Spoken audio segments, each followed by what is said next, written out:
Datzydecogurl. Datzydecogurl. Datzydecogurl. Datzydecogurl. Datzydecogurl.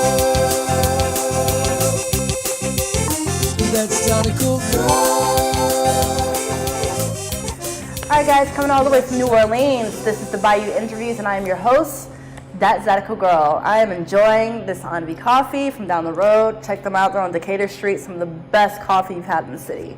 Here with me we had the legendary Ted Hefko. Ted Hefko from Ted Hefko and the Thousandaires.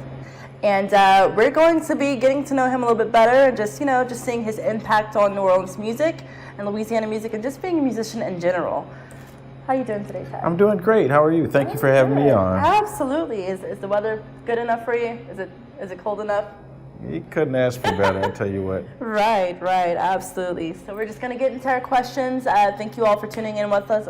Thank you for the supporters, the sponsors. We really appreciate all of you. Thank you again for Turtle Bay, 1119 Decatur. Come check them out. They are supporting us within this, and we really appreciate the location. It's awesome. So we're going to get into it.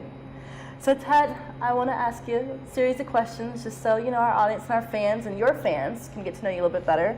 Mm-hmm. Which instruments did you gravitate towards the most, and how did it mold your career? Well, I started music as a songwriter. Okay. So when I was about 7, something clicked in my brain, and I just stopped what I was doing outside and went upstairs to start writing songs and performed them. So just singing, writing down a piece of notebook paper, and then from then on I knew I was going to be a musician, so whatever instruments were available to me I tried. So in my school I was violin. When we were in 4th grade they had violin club. Yeah. You could skip your 3rd recess of the day and play a little violin. Right. So I tried that. I was horrible at it. When I got to band in middle school, we had little, it was like a raffle, I guess, of instruments, and I got one of the lowest numbers, so I started with the clarinet, which later on I came to love. But then as people tried instruments, I traded around and ended up with the saxophone. So I played saxophone since I was 11, but every man in my family played guitar. You had to play guitar, so I've always played guitar. Okay. And were the vocals easy for you to come by? Was it easy for you to find, or did you just have it naturally gifted to you? It's not, I don't think it's naturally gifted to me. It took a lot of work for me. I used to think I just couldn't do it, but I took chorus in college. Mm-hmm. And that I really enjoyed that, and I also did the gospel choir in college, and that was a major rush to sing in gospel churches and things in the South. Right. But over the years, I've worked on it a lot, and just listening to exactly how singers do it, with vowels and consonants they use and things like that. Mm-hmm. And I'm kind of surprised. If you'd have told me when I was 25 that I'd have the voice I have at 45, mm-hmm. I wouldn't have believed you. So. All right, I feel you on that. Okay. What is the musical culture like in Madison, Wisconsin compared to New Orleans, Louisiana? Madison, Wisconsin is my hometown. You probably think that's in the middle of the cornfields, which it is. Right. And there are more cows in Dane County than people, that's true. But it's also one of the biggest universities in the world, second largest in the U.S. So there are people from all over the world in Madison, Wisconsin, and specifically West African people. Okay. So I got to hear a lot of West African music growing up, a lot of West African food, and practiced those instruments a little bit. And then I was a horn player, but I did learn some percussion, and people from Brazil in Madison, and I was exposed to Brazilian music that way. It's a big cultural center. Madison is 50,000 students, so if a major rock band is on tour, they play the stadium in Madison. If a blues band from Chicago, which is 3 hours away, is on tour, they're coming there. If there's music, international music on tour from Malaysia or South Africa or wherever, they're going to come through Madison via the university. So you have access to a huge amount of music there. What they don't have is their own music. like New Orleans. They bring the New Orleans people up, but they don't have Madison music. So that was nice to come to New Orleans and understand this is one of those cultures. It's not just a place for something that's studied. Absolutely, absolutely. Okay. Who are the 3 jazz performers that have enriched your life and that you continue to look to inspiration from? 3 jazz performers. I mean, Louis Armstrong's top of the list. It's what an amazing person.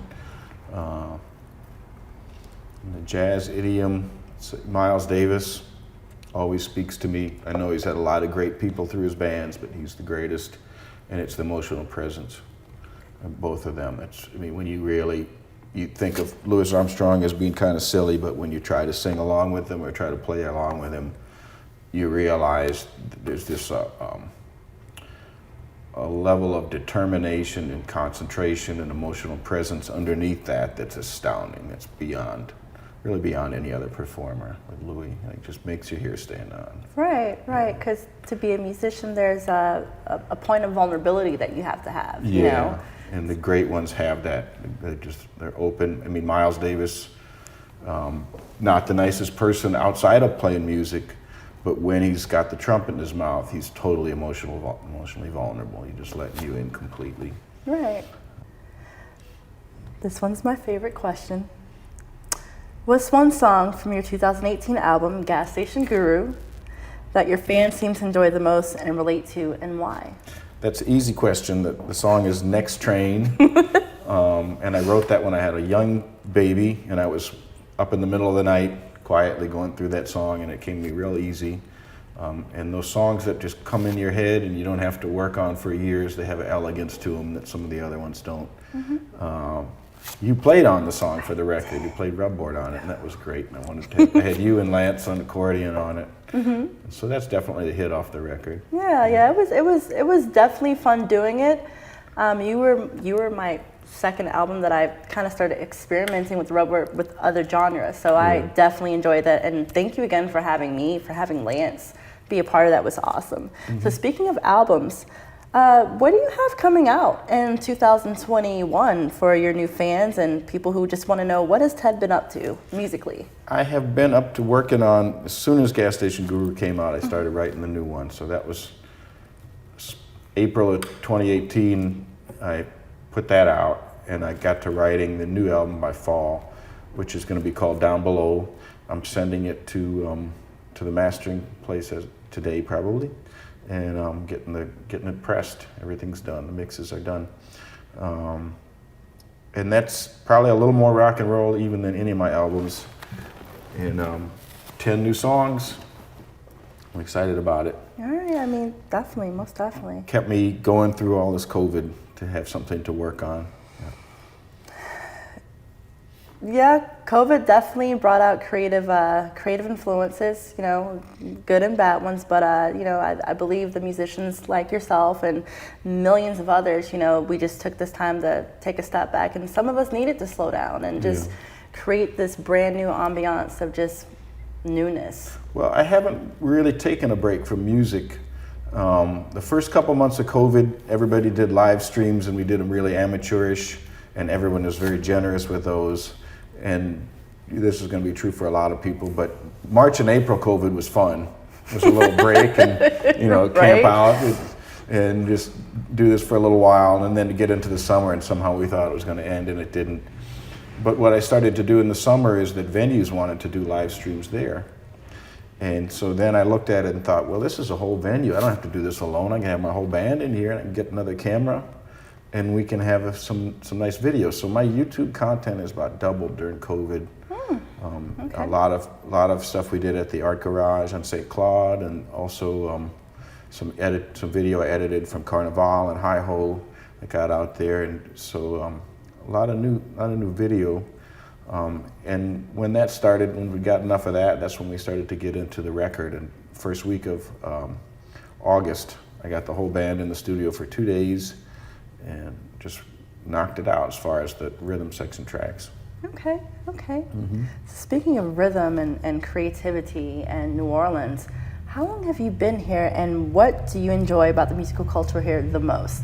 I've had two stints of living in New Orleans. I moved here in '94 when I was 18.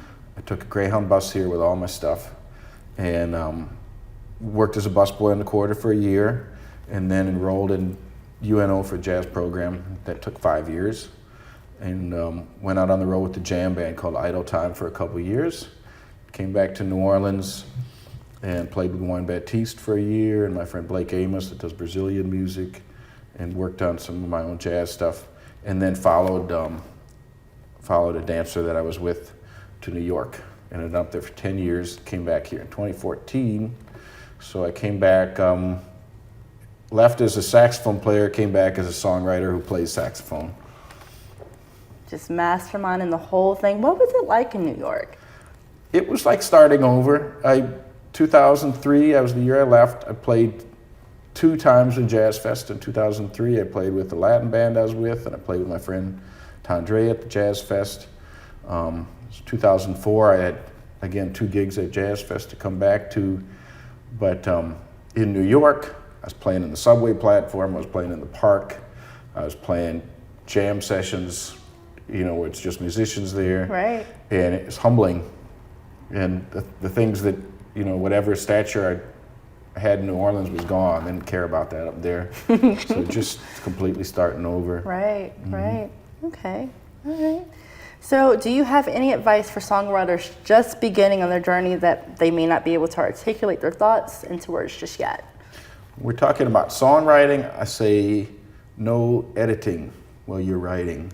And you hear this from a million people who say, I wish I could write songs, but the ideas I come up with are stupid. Don't do that. Your songwriting muse is like the child that comes up to you with a little picture and shows it to you. You never say that's stupid. You put it on the fridge. So when your muse comes to you with an idea for a jingle for your favorite brand of popcorn or beer or a song about your shoelaces, you just write the song. You don't argue and say that's stupid. Your muse is sensitive. And if you put it on the fridge, that is, if you get up, get that napkin, write it out, pull over and get your phone out and sing it into your phone. If you flesh it out, try to pick it out on the guitar, then the muse will give you another little piece of it. Right. But if you're mean to your muse and you tell it that's stupid and stuff, shut it down. Yeah. So whatever you're coming up with,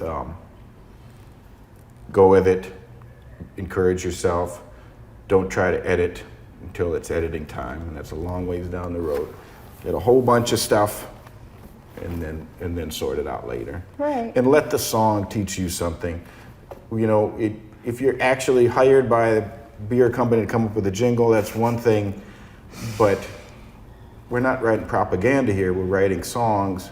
For me, that means I look at the jumbled things, I switch a couple words, I organize it, and then I discover something that I didn't know I thought. Not, I would like to say this. We gotta embrace the journey of it. Right, because writer's block is a very real thing, and Yeah. Just seeing and hearing people's story, just the nights of that they don't really get sleep, and the hours that it just, you just come back to that same one lyric that just jars you. I have times I look back at my writing notebook and it looks like, what's the Jack Nicholson movie where he's in the hotel going insane? The Shining. The Shining. I look at my book and there's 5 times that I've written in the same lyric, each time thinking it was new. But if you write a song, that's getting that hook and fleshing it out. And those little variations adds up to something. And you don't need that many words for a song.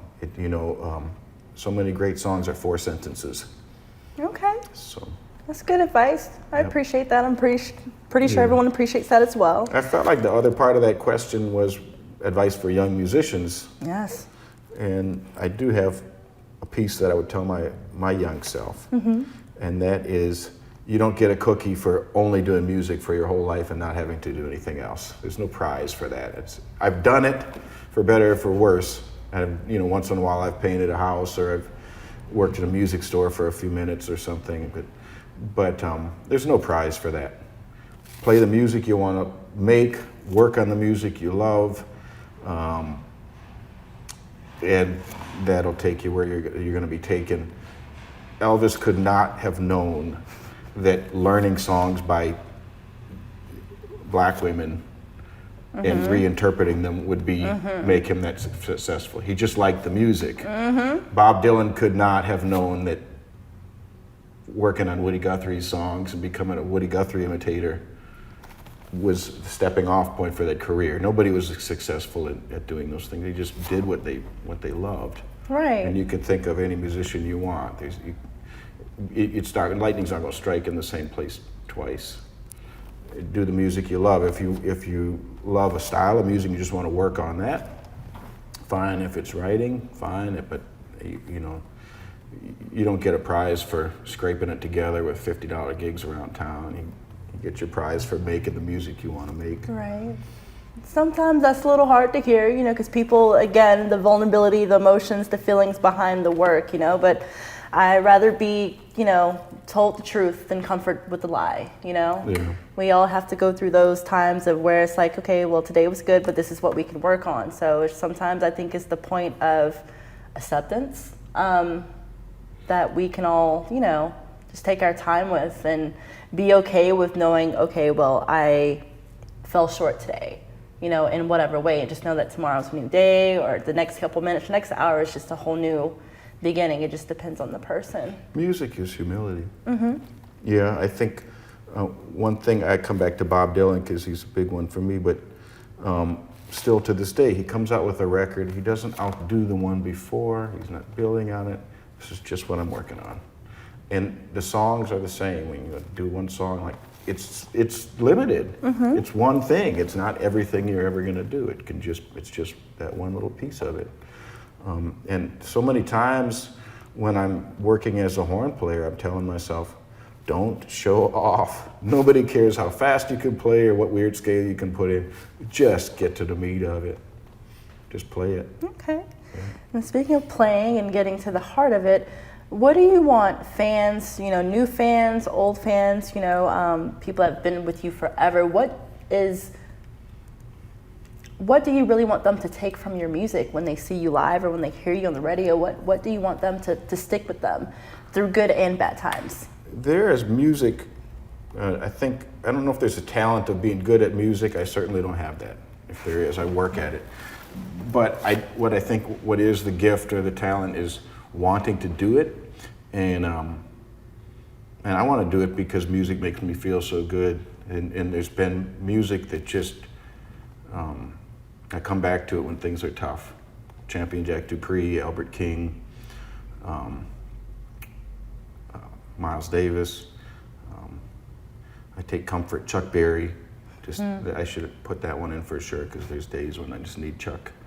And when somebody sends me an email or a text or something, or comes up to me after a show and lets me know that one of my songs is something like that for them, that this is something they come back to, boy, does that make me feel good.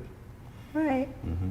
Because I feel that us as musicians, we hold that expression for people to truly express how they feel. That's why we get up there and we do what we do, because people, just the stream of emotions is so many and it's so diverse, and you being able to play in a room full of people, to be able to touch one person or two people, three people with your music, I feel that that's a phenomenal thing, because everyone isn't always going to be able to relate, but I don't ever want them to be impressed.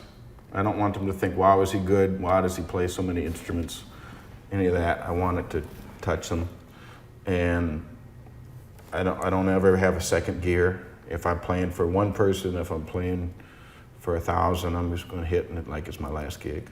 Okay. That's what I try to be. I don't want to calibrate, Right. Well, that brings us to this very last question. And Ted, I thank you again for joining us, the Bayou interviews. It's been great. But the one thing that the Bayou interviews want to know, and that the world wants to know, is what do you feel it truly takes to be a musician here in Louisiana? It takes determination to be a musician, and it takes stick-to-itiveness. You just got to keep doing it. I can't tell you how many people that came up with a lot of talent that haven't stuck with it. And how many people I've watched that didn't start off with much that figured out how to make what they were working on make sense. So you got to stick with it. Being a musician means being flexible, to adapt and quickly. I play saxophone when I'm working for other people. So one day you're kind of a featured soloist. The other day you're in a horn section and you're not first in the pecking order. You're just taking your leads from the trumpet player. Another day you're accompanying a singer and you're trying not to outplay, you're trying to just put the right amount of stuff in. Right.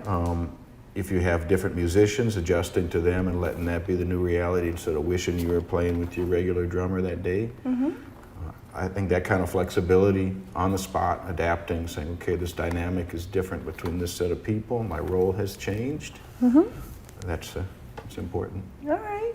Well, I appreciate that and duly noted. You know, I know it means different things for many people, but, you know, I appreciate you and your opinion. I appreciate your music, your art. It takes strength, determination, and integrity for us to get out here and to continue to do what we do, not just for ourselves, but for the world, you know? Ted, again, thank you so much for joining us. Really appreciate it. Guys, stick and stay. We got more music. Well, we got some music from Ted, Hefko, and the Thousandaires. That's right.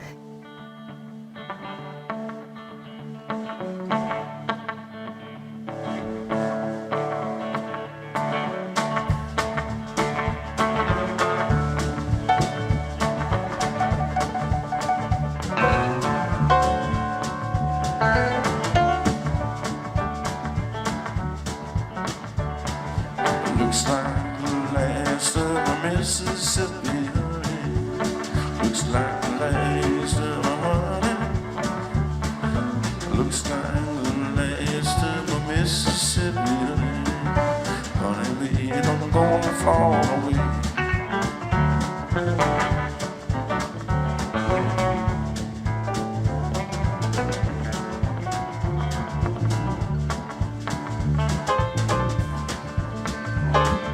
Looks like the last of my biscuits in the morning. Looks like the last of my lazy afternoon. Looks like the last of my biscuits in the morning. Honey, babe, that's flown away too soon. Honey, babe, that's flown away too soon.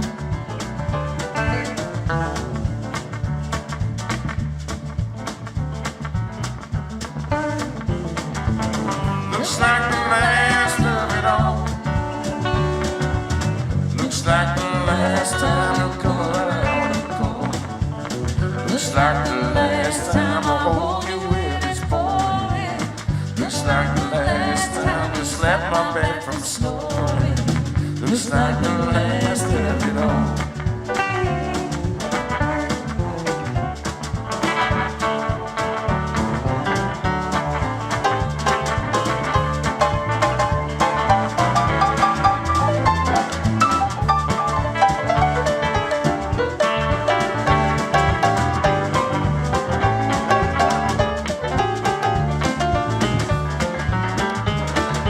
Looks like the last of the Mississippi honey. Looks like the last lonesome drought. Looks like the last of the Mississippi honey. Baby, I still want your love tonight. Baby, I still want your love tonight. Come on, Kaylee.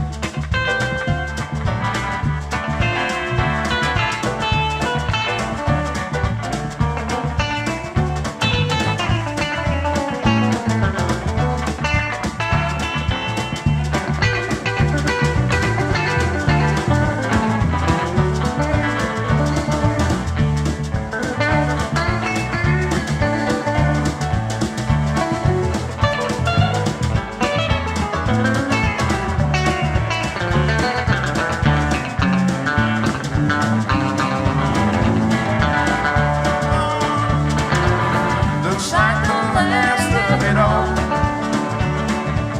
Looks like the last time you come around the corner. Looks like the last time I hold you with this boy. Looks like the last time I slap my baby and snoring. Looks like the last after all that we've been through. I was trying hard again, I know you was trying too. Caught up in a sweet caress and don't know what to do.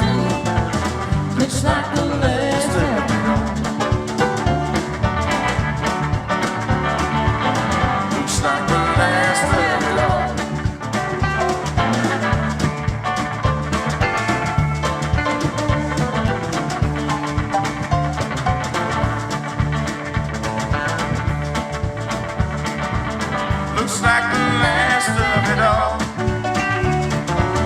Looks like the last time you come around the corner. Looks like the last time I hold you in is boring. Looks like the last time you slap my back from snoring. Looks like the last after all that we've been through. I was trying hard again and you were trying too. Looks like the last, don't know what to do. Looks like the last of it all.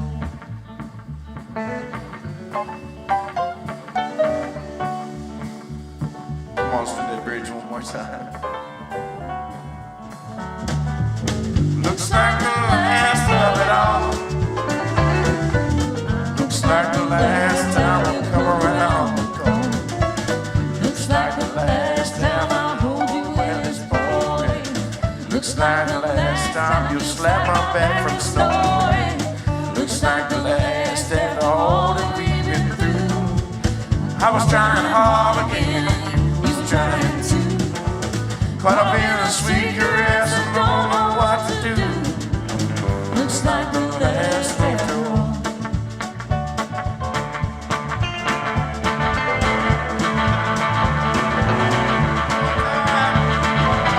Looks like the last after all.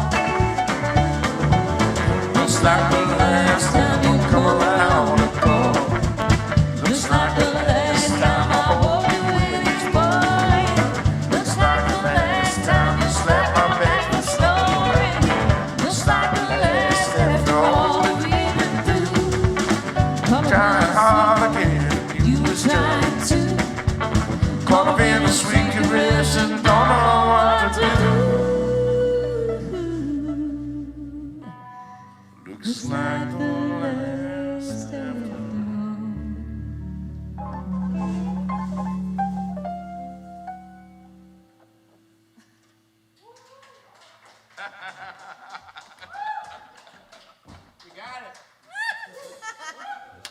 And guys, stick and stay. We got some great more interviews coming up. Thank you so much for joining us. All right, Datzydecogurl. Datzydecogurl.